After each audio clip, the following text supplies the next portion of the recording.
What's happening this week in Warcraft? Hey, it's Soul, and you can help support the channel by liking this video, subscribing for more WoW coverage, and catching me live where I'm streaming. We've got a lot to cover starting with class changes. I'm going to put them up on screen and summarize as we go. Sandlane Death Knights are getting some love, even if many in Death Knight fandom have already written them off. Overall, damage is going up, but at a glance, there doesn't seem to be any mechanical changes that would change your rotation. Havoc Eldrazi Demon Hunters are getting big damage increases, while Vengeance is getting buffs to their Absorb mitigation. Feral Wildstalker Druids are getting buffs to their AoE damage, meanwhile Resto Druids got a modest buff to their healing, including their Cenarian Ward for a bit of burst. Flameshaper is getting some tweaks to knock out their dominance in high-end raids, with less healing from Consume Flame, while the same ability is getting buffed a little bit for Devastation. Beast Mastery Hunters got a rebalance, as in a nerf. There's less single target damage from one of their important talents, but higher overall damage from pets, which translates to a little bit more AoE. Meanwhile, Survival is getting a buff to their set bonus, so Beastmaster Hunters, there's your solve, and I'm just kidding. Over on the mage side, Frostfire seems to be a less popular spec, so they're getting some all-around buffs to their numbers. Master of Harmony for monks is getting the same treatment, with overall throughput increases to Brewmaster and Mistweaver. And for Windwalkers, Celestial Conduit damage is now influenced by their mastery, meaning a straight up increase. Paladins got quite a bit of work done, so let's take a look. Apparently Holy Paladins are overperforming, so their overall healing got nerfed. Lightsmith got some big buffs overall. Holy Paladins can expect higher uptime on Sacred Weapon for more healing. Throwing Judgments and Consecrations to translate into quite a bit more healing. For protection, they're getting modest increases to damage and healing. Close range attack damage is going way up, and Judgment crits are getting nastier. Templar for Ret Pallies is also getting some increases to compete with Herald of the Sun. Basically, the hammers got bigger and more of them drop. Voidweaver Shadow Priest seem to have needed help across the board, and they got them. Rogues also got some buffs. Deathstalkers will feel more useful in cleave fights. There are buffs all around, but with Assassination they got fixes to their set bonus, notably single target damage according to dev notes. Shaman got a bit of the short stick, with their Earthshield potency being nerfed and less damage from their Acid Rain. Demolocks look to have gotten a little bit more burst damage for those who spec specifically towards that. Warrior hero talents were touched on. They got a small buff to Colossus throughput and mitigation, sizable buffs to Mountain Fang damage and rage regeneration for protection. There are also buffs to the Fury set bonus and nerfs to Slayer throughput, which is likely a hit to arms. And now for some hotfixes. Over in Mythic Plus World, Xal'atath's cooldown reduction affects more spells, now if it only had a bigger effect.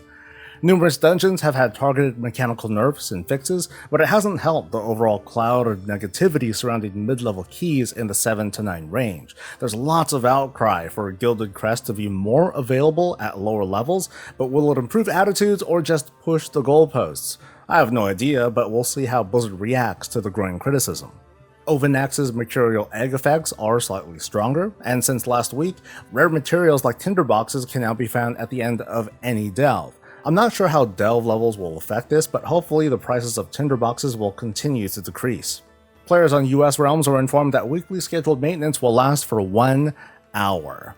Yeah, I'm finding that funny too. When realms are up, there's a chance we'll start seeing a stacking raid buff meant to soft nerf the raid.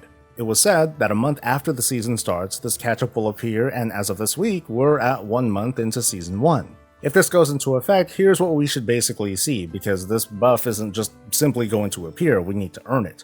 We need to find a quest to defeat raid bosses, so sweep through Dornagol or Azj-Kahet for where this quest begins. Once we have all that set up, we'll defeat raid bosses to unlock the buff, and this buff is shared across the warband once unlocked. Continuing to defeat raid bosses will help this buff grow stronger over time, and there are catch-up protections for latecomers. The buff starts at a modest 3%, but goes up to what might be 18%, which is huge for folks struggling to progress. Whatever the case, let's be on the lookout if this buff kicks in. Timewalking is back, and this week features Wrath of the Lich King, including the Ulduar Timewalking Raid. As a reminder, there's a Timewalking Dungeon quest for Champion Gear, and a Timewalking Raid quest for a piece of Hero Gear. Also, defeating raid bosses inside the Timewalking Raid counts as if doing a Timewalking Dungeon, meaning easily doubling up your progression. At this earlier stage of the season, it might be worth looking at the trinkets available from the raid. They may have a chance of being inside the raid Timewalking chest, meaning Hero Gear.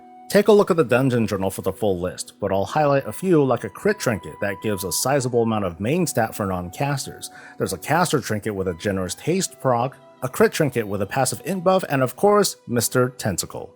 The Dark Moon Fair is in town this week, complete with rep bonuses and, very importantly, profession skill increases for those who've been struggling. They're very easy to do, just make sure you complete them before the coming weekend. The Pet Battle bonus event returns this week as well, and on October 9th, it's Super Squirt Day for folks in the Americas regions. This is your chance to power level your pets and quickly sell them off. You monster, you. Don't you care about them?